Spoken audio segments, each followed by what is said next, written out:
Bingo. All right, guys. Thank you for joining me tonight again. Thank you for following me again, guys.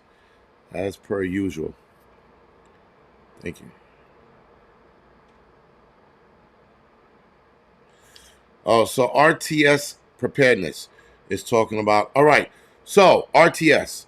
Interestingly enough, my buddy Rick, that's a prepper revelator, told me something interesting about the credit card companies or anything dealing with credit cards is supposed to collapse tomorrow. That the banking industry in that regard is supposed to fail tomorrow. Now they said collapse. Now you're bringing up a bank cyber attack. I'm gonna tell you something right now. The one thing I know about attacks or cyber attacks is they're sudden. They're not announced. No one announced them. So we got a heads up that there's going to be a possible cyber attack the 15th for banks. I don't know. I don't know what to think of it. I'm not displacing it altogether, but I'm definitely not worried about it either. And listen, I'm not worried about it until it happens. So anyway, let's get it out of the way. Flown Ground, thank you for the 5x5. Adam, Lisa, Teresa, Infrared, Kitty, Eric, Blackfoot, Shoestring, My Skydive, Elaine, Dobie, Bill, Spotted Fawn, Adriana, Patty. Thank you for the 5x5. Loretta, Lita, what's going on? Maggie, thank you for the 5x5. Doc, thank you for the 762 by 762. Guys, thank you for the 5x5 and the loud and clear. So, again, not worried about it, whatever it is. And banks are cyber attacked every day, like almost every day, like religiously. Fucking guys wake up in the morning. All right, cyber attacks on, guys. We gotta fucking shut these assholes down. Our cyber attack security, like I said, is pretty fucking well, and it's because they hired nerds to, and we're talking about nerds from like all over the world, not just here in the United States. Canned and cultivated. Thank you for the 5x5. Jan, Sojourner, Patrice, Prep to Adapt. Thank you for the 5x5. That's interesting. Used to be able to make. Whatever. Guess I'll do it in 2 minutes. Give me a second.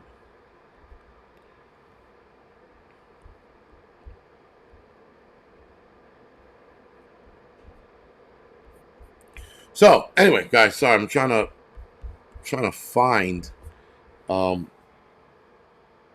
Used to be able to make people, what you call it, on here just by clicking a button. Now you can't do that anymore. Oh, there it is.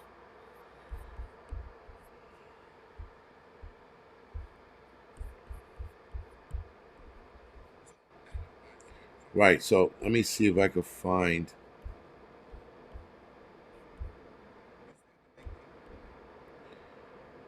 Yeah, you used to be able to make them moderators on here, like on the iPad. Now you don't do that. Maggie, thank you for the donation. I appreciate it. Thank you. And then I'm looking for somebody else. And Maggie, thank you for the 20th live chat. What you call it? Sorry. Super chat. Appreciate it. Thank you.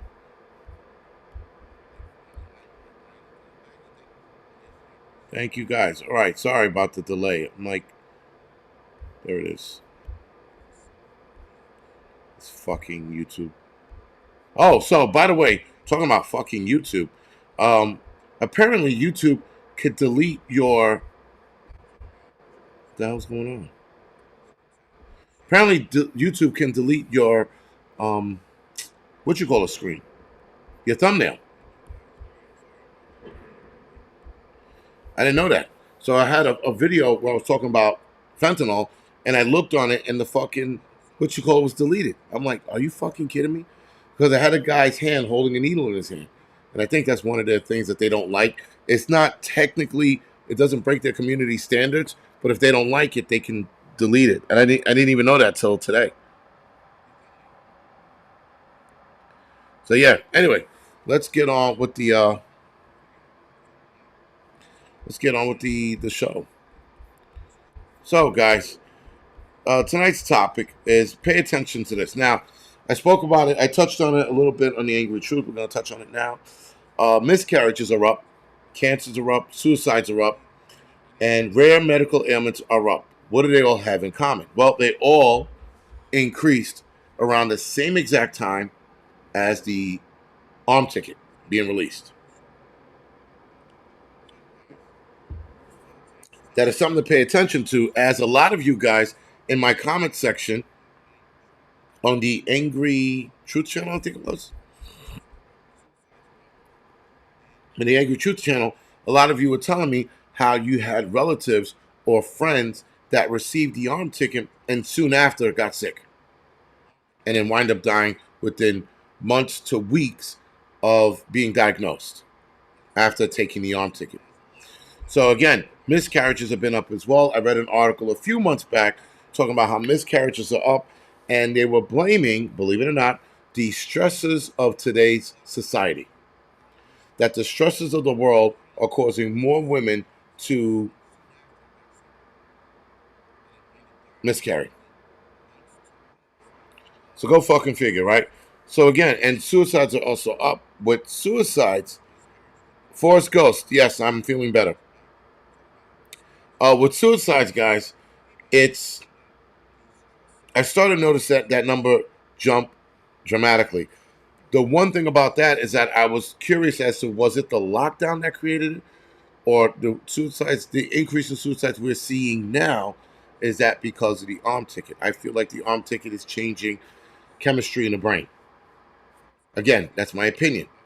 I don't have any facts. I don't have any proof. It's just something that I am noticing. So I think people should absolutely take note in behaviors of people you know.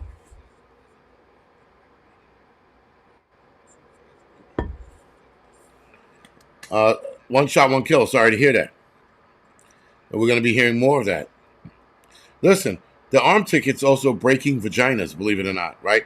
There are women who are having a hard time conceiving. So I don't know how long that's going to last. I read that. Shit, I saw that somewhere a few months back. Women are having a hard I think that was in the same article with the miscarriage. That women are having a hard time conceiving.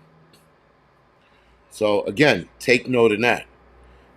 Why our population level is low, or rather our birth rate is low. Now, our birth rate was declining for years, even before Mr. 19 was introduced, but this is definitely going to rush it in a downward spiral. So again, take note in that and pay attention to that. Now, switching gears, Kristi Noem, am I saying that right? Urges Americans to get rid of TikTok. She says it's a national security threat. Warns that it's being used to destroy the country. Now, Vice President Kamala Harris recently declined to comment personally on the topic of TikTok, despite the White House strong stance in the matter. South Dakota Governor Kristi Noem took issue with Harris' non-statement on the New York Times annual Deal Book Summit in late November. Sorry, let me lower this. Let's go twat this all. All right, there it is.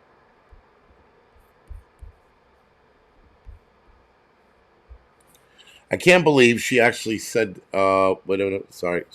I can't believe she actually said that. Noem said in a recent interview with Fox News, they literally banned it from federal devices after we took action. South Dakota was the first U.S. state to officially ban the use of TikToks on state-owned or state-leased devices.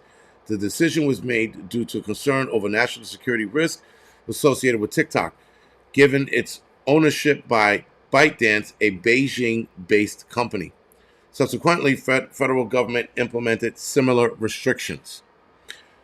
Speaking of restrictions, did any of you guys, see that ridiculous Christmas tribute in the White House with all the transgender and the kooks and the fucking elves, and I don't know what the fuck was going on in that video. I'm like, what am I watching? I'm like, is this in the White House? I'm like, no, this is a Christmas commercial.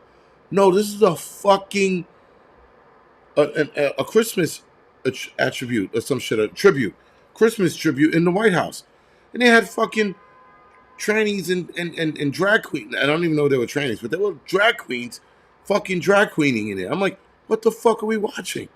That was a fucking commercial for like, I don't know, some fucking clothing store. Like, what is that?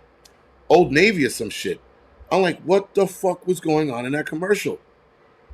Look up the commercial. It was fucking unreal. I was like, I'm staring at it like looking for the joke of like a movie.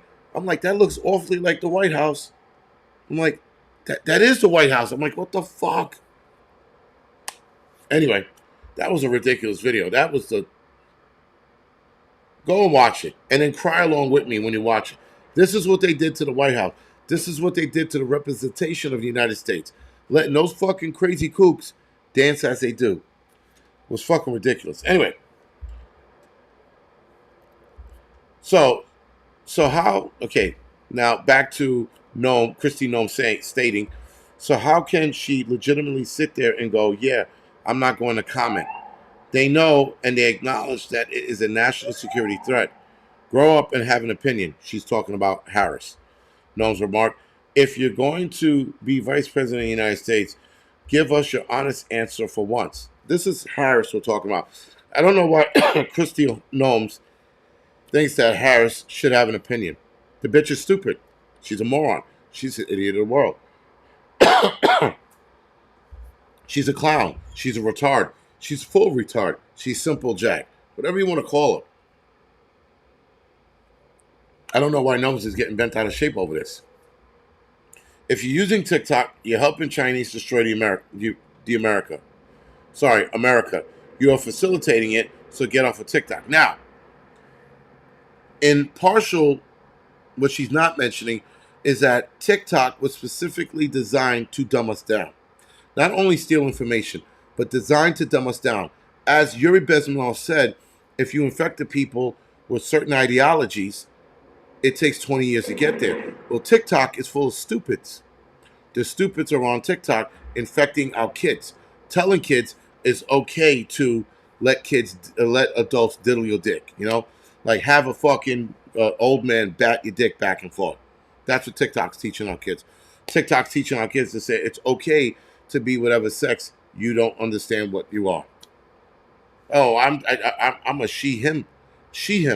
Well, you're a man and a woman. Yes, because TikTok said it was okay. Meanwhile, in China, their TikTok, the complete opposite.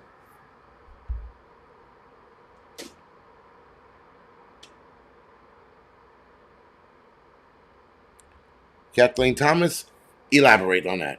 But yeah, guys, it's all fucking out of control. All of it. And I don't know why she's surprised about Harris not having a comment. So, of course, the article goes on to say, should America heed Nome's advice and abandon TikTok? They won't, because people are getting paid on TikTok making money. So many people told me, yo, you would fucking do awesome on TikTok. I'm like, no, because I'm not a fucking commie nor am I a trader. That app, I found out years ago, was a detriment to American society. And now it's coming out, and everything that I was told was right.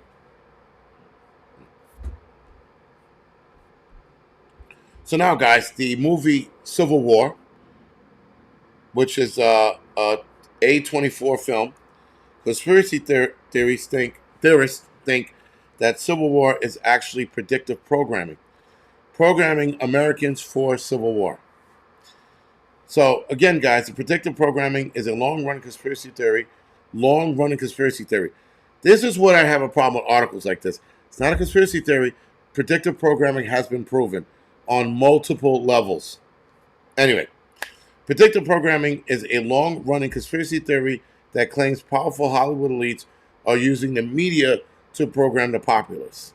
The idea is that at the behest of the Illuminati or some such group, Hollywood makes films like Civil War to normalize the idea of conflict between the states.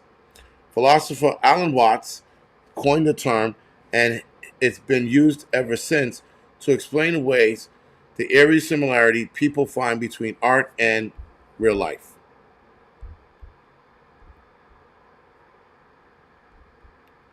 Some such, not two words. Another film about the apocalypse, Leave the World Behind, gained similar attention this week. The film, which stars Julia Roberts, Ethan Hawke, tells the story of two families trying to survive a vague apocalypse that follows an unexplained blackout. Barack Obama produced the film.